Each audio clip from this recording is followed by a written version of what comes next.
All right, everyone. Mike here with the watch list video for Thursday, August 8th.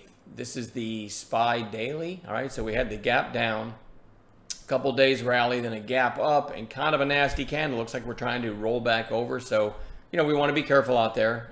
Anything can happen. We could rally, we could sideways, and we can tank. Right? Anything can happen. Let me put this up real quick. All you new faces in chat. This could be the first video you're ever watching from me, so pause the video right here and read that. It's a great description of what we're all about. The hat tip of the day today goes to Miguel. On UPST, we collectively decided UPST was one to watch for a pullback early, and Miguel came up with a 32 flush, looking right below 32. Let me go to 2-minute candles. I got extended hours on there. Let me get that off. All right. Kind of zoom in here so you can kind of see it a little better. So I'll put the horizontal line at 32. It just kept grinding. First, keep in mind, it gapped up, rolled over, and then did that slow grind higher. And at this point, when it was kind of hanging out up here, we're like, okay, bulls are firmly in charge. Pullback watch time, right? Miguel's idea was two's buy zone right below the whole number 32. So if you had a bid at, say, 31.90 even, 31.95, it went down to 31.87. So you got filled right in this area. And then we'll pan back out. And you can see it went to 36.40 from the flush of 32. That's a nice move on probably 50 or 60 cents risk using the methods we teach for stop outs. Great job by Miguel. So he gets the hat tip of the day. Let me go into my list of what we're watching for tomorrow. So, UPST is already up there. Definitely want to watch this one. Big breakout, a lot of shorts in the name, but it did close well off its highs, probably due to the overall market weakness. FTNT is another one very strong today. RVLV, big breakout today. All these possible follow-through days tomorrow. SAVA had on bounce watch. It didn't give any kind of great setups. It kind of did a rally near the end of the day, but you know what? It's holding up pretty well, so we'll keep it on watch. NVIDIA kind of looks like the SPY, right? You had the gap down, 2 days rally, and then the ugly rollover.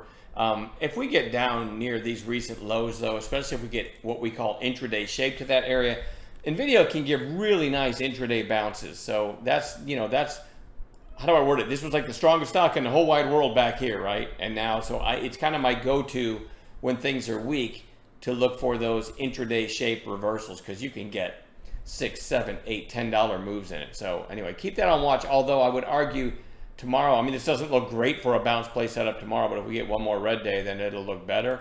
SWI, this is a weird one. A gap down here with the market, and then below all of this trading, ran for a couple days, and then today gapped up. I'm guessing on earnings, and now is above all of this trading. I could go out for a year if you'd rather, maybe get a better look. So there could be some shorts in trouble, even though it's had 3 green days in a row. Kind of an interesting scenario. Let me go back to, well, hell, we'll leave it at a year for now and see what the rest of them look like. INDO, nice job by Kevin P today, pointing this one out. I said, hey, this daily is going to look pretty good. And then in after hours, it had a big rip. I didn't watch it.